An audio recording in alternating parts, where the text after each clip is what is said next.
What's up guys? I'm Nick and this is Build Dad Build. And I've always wondered, is it still considered joining the Mile High Club if you do it by yourself? Okay guys, we're in the aftermath of a project. The reason I say that is because I've been trying to work with my CNC. I'm not very good at it yet. So it kind of was one of those things where I finally got a project to work. You will see that in a minute, but I just wanted to kind of give you an idea of what it is. It is a whiskey flight, or a beer flight, whatever you're into. We don't discriminate here. Basically just something that can hold like either like Glencairn glasses or little, glasses of beer. And it would be something that you would like serve up with like, different flavors or whatnot. If you're into like craft beers or whiskeys or something, you know what I'm talking about, or even wine. And this is just made out of a piece of walnut, some Total Boat epoxy.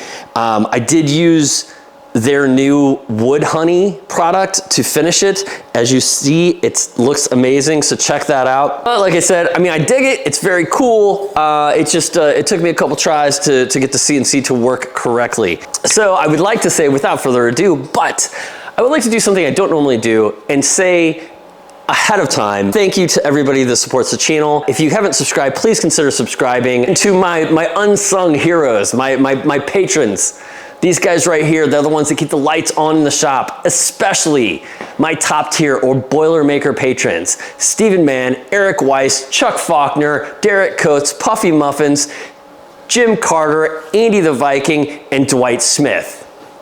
And since we're finished with the project, I can clinkies you in the beginning of a video. Clinkies! If you haven't had a chance to check out my Patreon page, go check it out. I'll link it down below. It's a great way to support the channel. If you are getting anything out of what I'm laying down here, I would appreciate your support. PSA over, Nick out. Now let's get to work.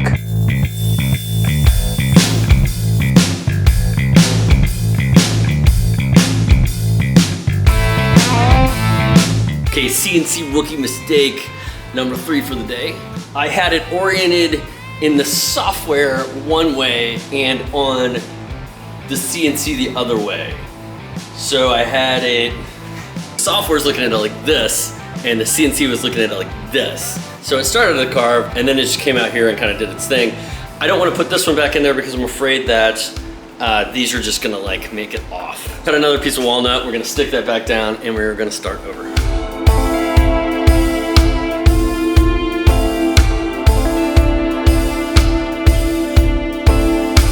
All right, we got a little off on the CNC.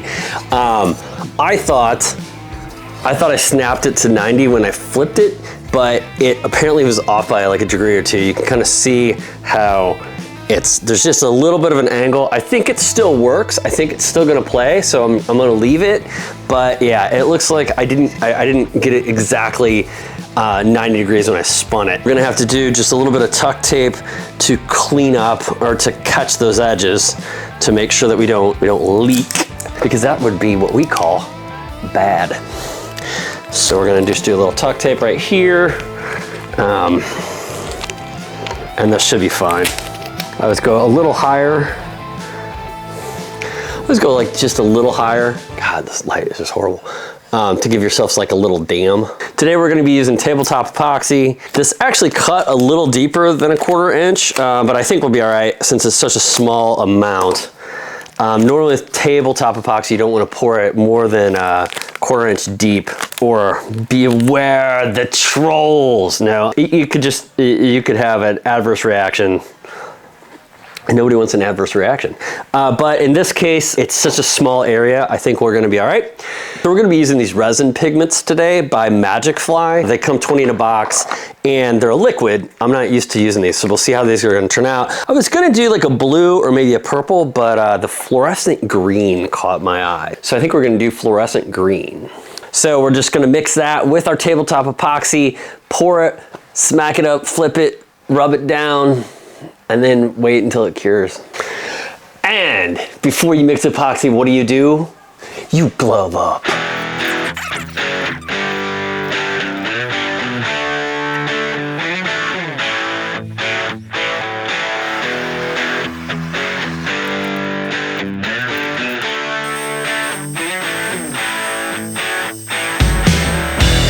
Okay, so after sanding it down, this is where we're at with this guy. And now what I've done is I'm gonna cut the glass placement for this, the little places where the actual glasses are gonna sit. And the reason I haven't been showing you like the software side of this is because I'm really not sure if I'm doing this correctly. You could probably do this directly in Easel. What I did is I went into Illustrator, I made a 12 by 4.5 inch box, and then I took the Glenlivet glasses are a little under 2 inch diameter bases. So I did 2-inch circles, and then I just had Illustrator equally space them out vertically for me, and then I lined them up in the center.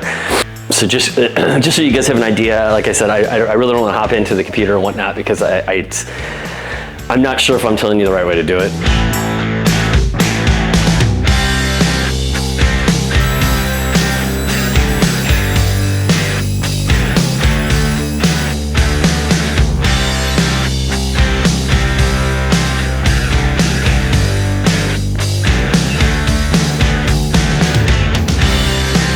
Okay, to finish this thing, I'm gonna be using a new product from Total Boat. It is called, hold on, my glove is weird. It is called Wood Honey, and it comes in a little honey bear. This stuff is food safe for like cutting boards and stuff. Does this need to be food safe? No, it does not. However, I've been dying to try this, and the folks over at Total Boat sent me out some to check out. So I'm gonna use it on this board because it should do the same thing as like cutting board oil. I mean, it should really make the grain and everything pop on this thing. So let's do this.